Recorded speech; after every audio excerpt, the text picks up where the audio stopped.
jeunes de Médina Fall coordonnateur aussi du cadre de concertation des ASC de Médina Fall bi nga xamante ni le foyer des jeunes de Médina Fall moo ko composé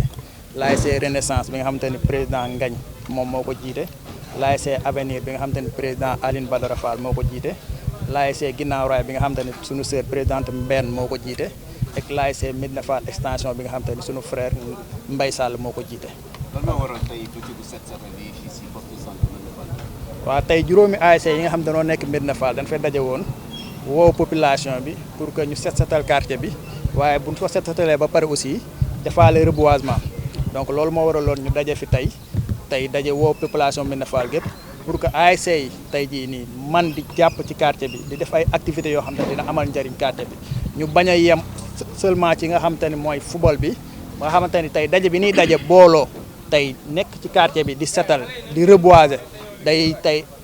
boole suñu supporters ñu ànd doon benn parce que gis nañ nawetaan léegi violence ñu ngi koy commencé dominer ñun ñu ni nan daje tey xeex loolu noonu nan lañ ko xeexee par des actions yoo xam te ci biir quartier bi lay nekk mooy ay setal ay reboisement bëgg nañ nag dimanche bu jot wala ñaari dimanche ci jot ASC yi dajaloo xool quartier bi fi nga xamante ni tilim na wala takk na ñu dajaloo setal ko bale ko def ci li ci war bu nu amee ay garab aussi ñu daat koy jëmbat ci quartier bi ndax gis na dëkk bi tàng na te dëkk bi soxla na ay garab aussi voilà. effectivement loolu nag dañuy lancé waat benn appel te xam ne liggéey bi yamul tey rek démarrage la woon tey mais tey ñu ciy lancé waat appel population Médina Fall gépp tey ASC yi comité supporter yi ndax xam na ni Médina Fall tollul nii xam na ni stade yi tey bu mas amoon ñun ñoo koy feesal donc tey bu reboisement amee wala set setal am aussi tey fii dafa war a fees dell ñëpp ñëw génn ñu àndandoo parce que li ñuy def njëriñu ñëpp la njëriñu quartier bi la vraiment ñu ciy woowaat ñëpp nag bàyyiwun kenn population bi mais surtout aussi autorités yi nekk Médina Fall ak ñu nekk Thiès gépp ñu ngi leen di woo comme ni nga xamante ne tey la maire de la commune Thiès Nord def na ko comme ni nga xamante ne aussi sunu frère monsieur Massamba Diop def na ko tey ñëw indil ñu ay matériel bu bari ba nga xamante ne dañ koy soxla tey lii mu def nii day wane ne ëllëg tey buñ jugee démb ak bërki dem xëy na amoon nañ problème bu jot ci ay matériel mais tey bu ñu amee matériel boo xamante ne ñun ñoo ko moomal suñu bopp wut fu ñu ko denc chaque dimanche bu jotee rek dañu koy dem génnee man ko kii ñu ngi ciy woo ñëpp nag lii mu def nii tey mu servir exemple autorités yi nekk Thiès yëpp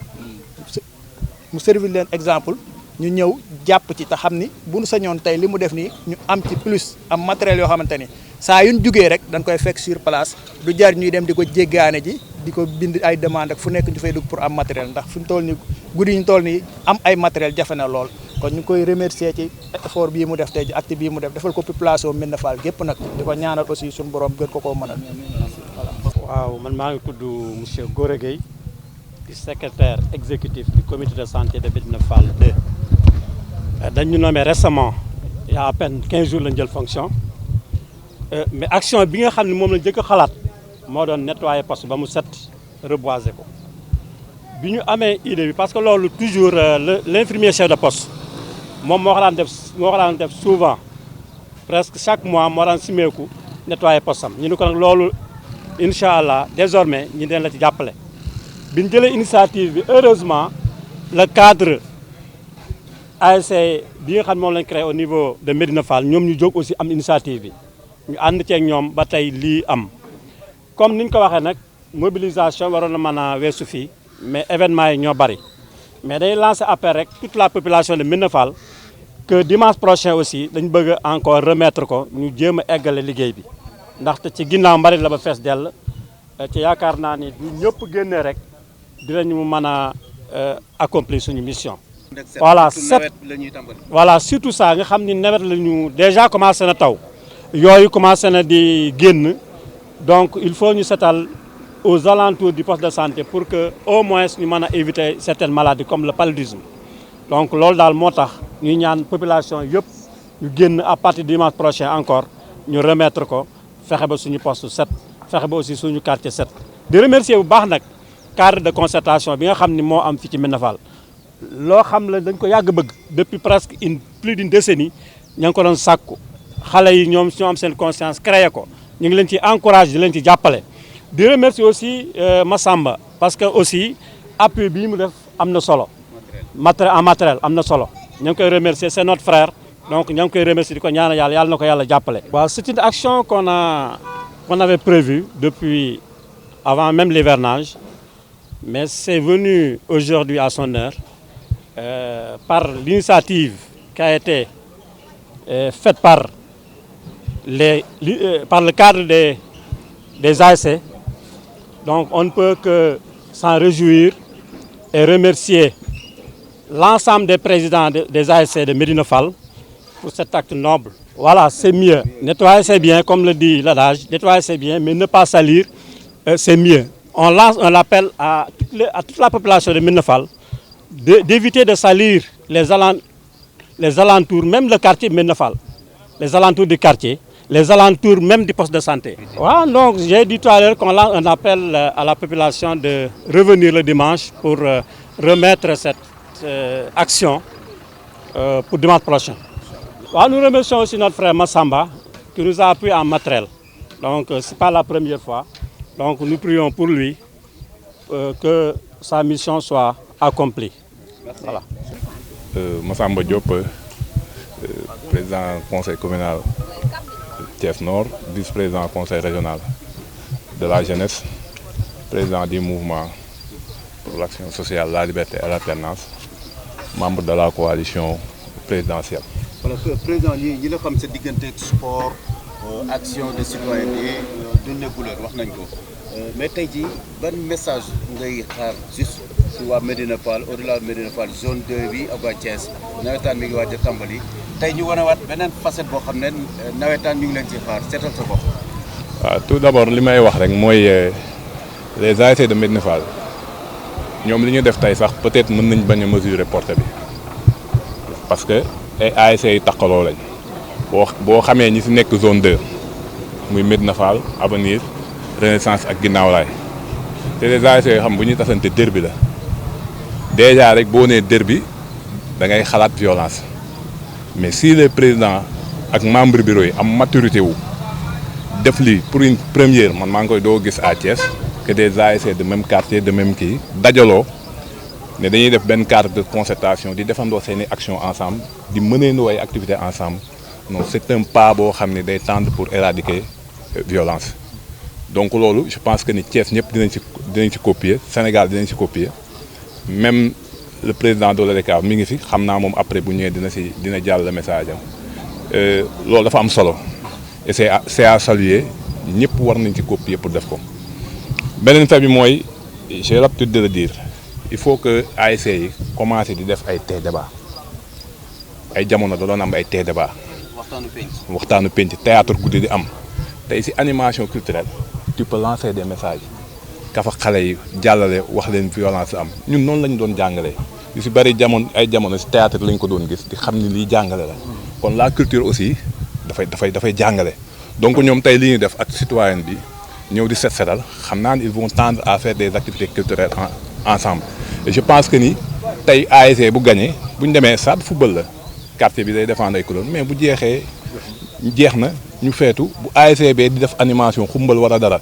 yeneen ASC yi ànd dem fa loolu dina dem ba xam ni jeunes yi ñu xam ni ñoom ñoo bokk ndey bokk baay mais parfois il faut savoir défendre tes couleurs après avec la plus discipline fair play mu jaar yoon. waaw xam nga tey ñoom li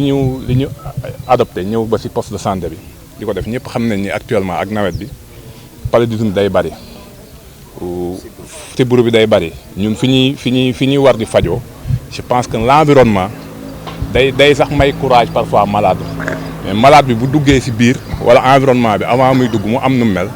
loolu déjà moom psychologiquement day feebar et je pense que ni lii ñu def nii jiital seen programme ci poste de santé bi ci buntu poste de santé bi lu rafet la dañ koy saluer te ñun moom à notre niveau loo xam ne dafa bokk ci ligne directive le gouvernement parce que dañ koy wax dañoo ni dañuy def réforme nawetaan te réforme yi ñu def président de la république monsieur Diomaye Diakhar Faye moo ko wax piloté ko par le premier ministre Ousmane Sonko mu wax ko son ministre des sports mu wax ko ñi mu ko war a wax lii activité citoyenne dafee bokk mooy setal def reboisement gis nañ changement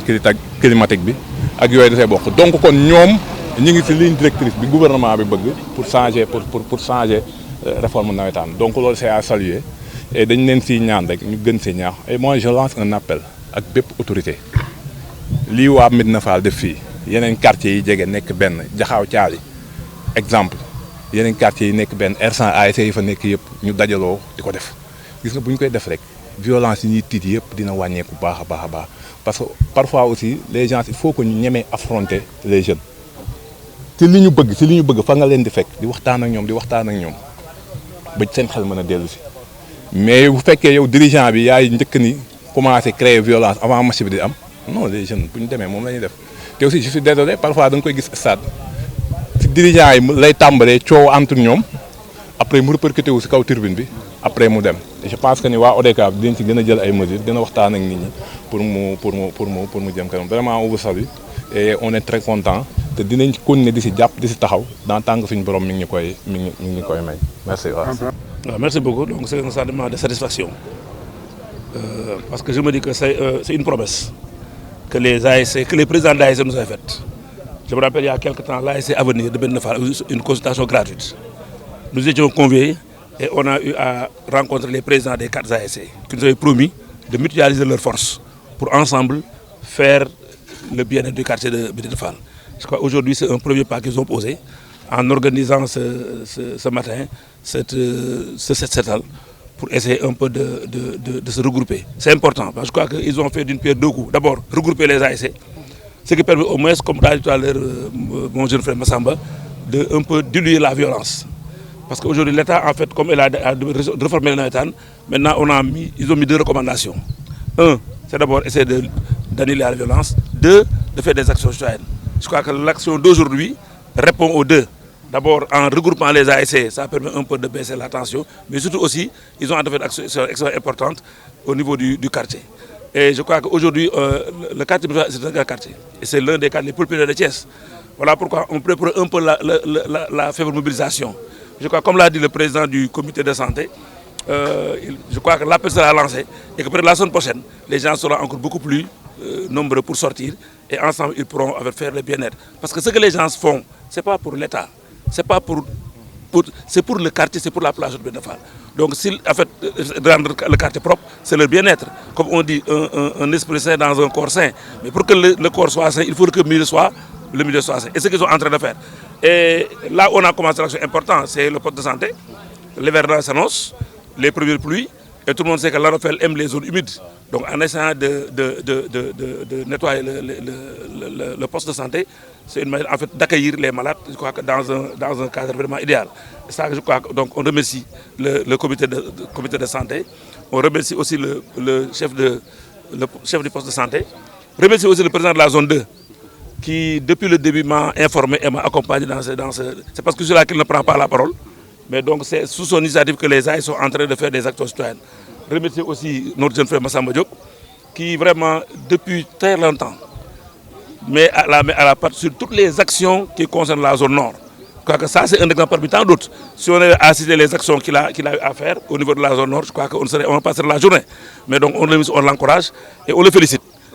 Je lui ai dit dans un de mes postes que je lui ai envoyé que tu es un leader d'avenir. Donc il faut que les gens aussi essaient de l'accompagner dans ces actions. Parce que ce qu'il a fait, ce n'est pas facile. Hein? Je crois que l'action que les gens ont pour faire ces actions-là, c'est avoir un matériel. Parce que le matériel, généralement, c'est la mairie qui le détient. La mairie Thiès Nord pourra dire plusieurs quartiers. Si l'ensemble des quartiers veulent faire leur nettoyage le même jour, ça pose problème. Donc aujourd'hui, plus ou moins, les ASC de Médina Fall sont indépendants parce qu'ils ont leur matériel qui leur permet aussi chaque dimanche de venir faire des actions. Président, dans une semaine, le démarrage officiel des Nawetan, l'ODCAV de Thiès fait partie des plus grands, sinon le plus grand du Sénégal. Un seul stade fonctionnel pour la ville de Thiès. Comment comptez-vous faire avec ce casse-tête? Ouais, c'est vrai que c'est un véritable casse-tête. C'est vrai que nous avions eu la promesse du maire Ousmane Diagne, maire S, que le stade de champ de course serait fonctionnel à partir du 16. Mais lundi passé, on a fait une visite, mais on se rend compte que ça ne sera pas possible. Maintenant, l'ANPE nous a donné rendez-vous le 31 juillet.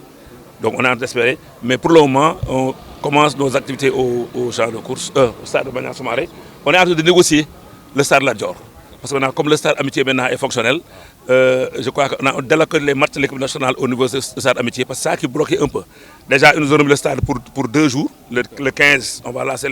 les ouvertures au stade. Le 21 aussi, on doit au stade La Dior. Mais vous voudrez chaque semaine qu'on ait 2 jours, plus maintenant le stade Bagnan Soumaré, ça peut un peu alléger le calendrier. Donc je parle sous le contrôle du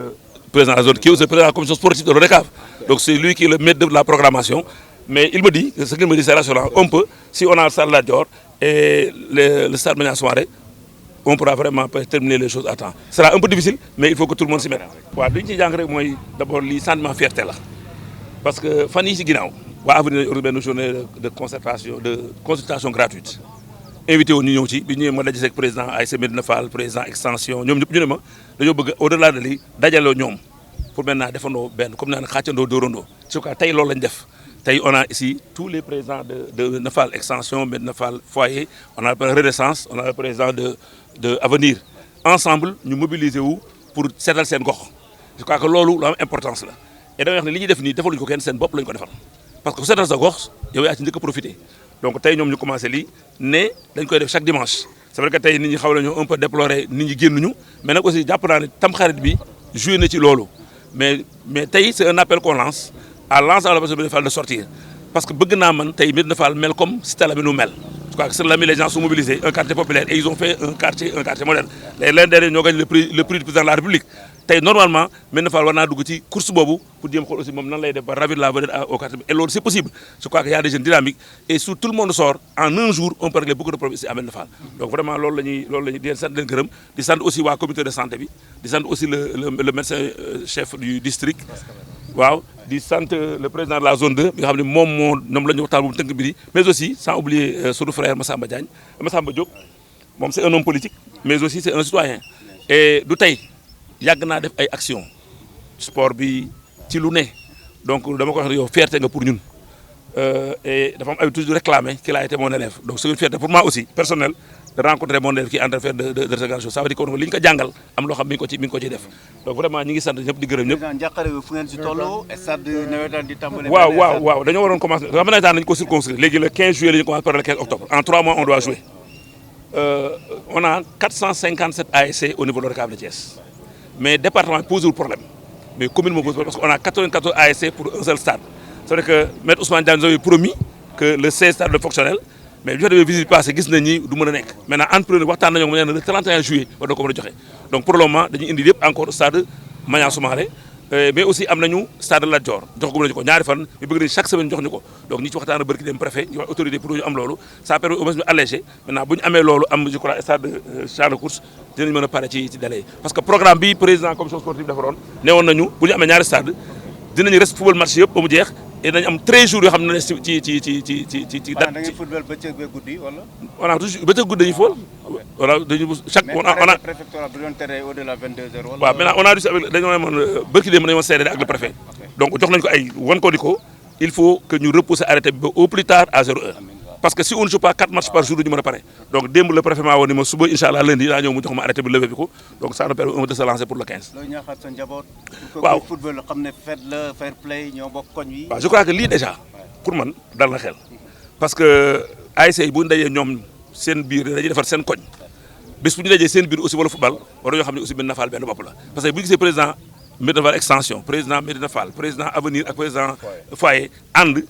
waa koñ bi ngeen ànd ak ñoom dafa am lu jàngal xale yi mais teewul aussi comme ni ko Mass waxee dañuy dem seeti xale yi waxtaan ak ñoom organiser ay sensibilisation pour waxtaan ak ñoom ñu xam ni violence amul benn njëriñ te ñi koy def après dañu koy rëccu parce que mën na jur leneen donc football foo agré la day dajale ay nit donc tey jii